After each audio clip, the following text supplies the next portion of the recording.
नमस्कार दर्शकों, हमारी 12 ज्योतिर्लिंग श्रृंखला की एक और नई प्रस्तुति में आपका स्वागत है। आपने हमारी पिछली वीडियो में महाकालेश्वर ज्योतिर्लिंग की महिमा के बारे में जाना। अपनी इसी श्रृंखला को आगे बढ़ाते हुए आज हम भगवान ओमकारेश्वर की महिमा जानेंगे।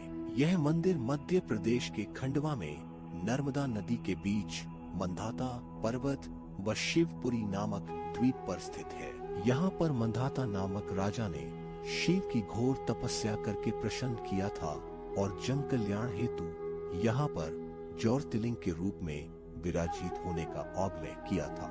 इन्हीं की कथा का वर्णन आज हम इस प्रस्तुति में करेंगे। कृपया वीडियो को अंत तक देखें और भक्ति वर्ल्ड चैनल को सब्सक्राइब अवश्य करें। अधिक समय न लेते हुए आरंभ करते हैं। शिव पुराण के कोटि रुद्र संहिता में यह संपूर्ण वृत्तांत वर्णित किया गया है। ऋषियों ने सुत जी से प्रश्न किया कि आपने अपने भक्त की रक्षा करने वाले महाकाल नामक शिवलिंग की बड़ी अद्भुत कथा सुनाई। अब कृपया करके चौथे ज्योतिर्लिंग का परिचय आप हमें दीजिए। फिर सूत जी बोले, मैं इनकी महिमा बताता हूँ, प्रेम से सुनो। एक समय की बात है, नारद मुनि गोकर्ण नामक भगवान शिव के समीप जाकर बड़ी भक्ति के साथ उनकी सेवा करने लगे। कुछ समय के बाद वह मुनि श्रेष्ठ वहां से पर्वतराज विंध्य पर आए और विंध्य ने वहां बड़े आदर के साथ उनका पूजन किया। विंध्य नारद मुनि से बोला कि मेरे यहाँ सब कुछ है, आपको कभी किसी बात की कमी नहीं होगी। इस भाव को मन में लेकर विंध्याचल नारद जी के सामने खड़ा हो गया। उसकी वह अभिमान भरी बात सुनकर अहंकार नाशक नारद मुनि लंबी सांस खींचकर चुपचाप खड़े रह गए। यह देख विंध्य पर्वत ने पूछा कि आपने मेरे यहाँ कौन सी कमी देखी है? आपके इस तरह लंबी सांस खींचने का क्या कारण है? फिर नारद जी ने कहा कि तुम्हारे यहाँ सब कुछ है, फिर भी मेरु पर्वत तुमसे बहुत ऊंचा है। उसके शिखरों का विभाग देवताओं के स्वर्ग लोक में भी पहुँचा हुआ है, किंतु तुम्हारे शिखर का भाग वहाँ कभी नहीं पहुँच सकता।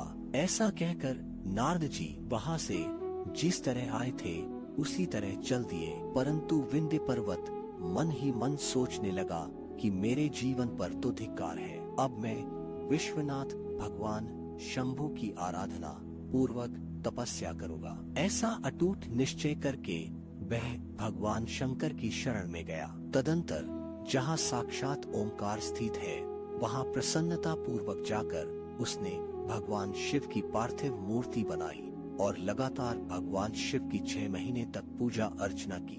विंध्याचल के सच्ची श्रद्धा से प्रभावी होकर भगवान शिव साक्षात प्रकट हो गए और विंध्याचल को दर्शन दिए और वर मांगने को कहा। विंध्याचल ने कहा, हे देवेश्वर महेश, यदि आप मुझ पर प्रसन्न है तो मुझे कार्य सिद्ध करने वाली अभिष्ट बुद्धि प्रदान करें। भगवान शिव ने विंध्य को उत्तम वर दिया। उसी समय देवगण और कुछ ऋषिगण भी वहां आ गए। उन्होंने भगवान शंकर की विधिवत पूजा की और स्तुति के बाद भगवान शिव से अनुरोध किया कि वह उसी स्थान पर विराजमान हो जाए। भगवान शिव ने उन सब की बातों को स्वीकार कर लिया और वहां पर स्थित एक ही ओंकार लिंग 2 स्वरूपों में विभक्त हो गया। प्रवन के अंतर्गत जो सदाशिव उत्पन्न हुए उन्हें ओंकार के नाम से जाना गया। इसके अलावा पार्थिव मूर्ति में जो ज्योति प्रतिष्ठित हुई उसे परमेश्वर लिंग के नाम से जाना जाता गया।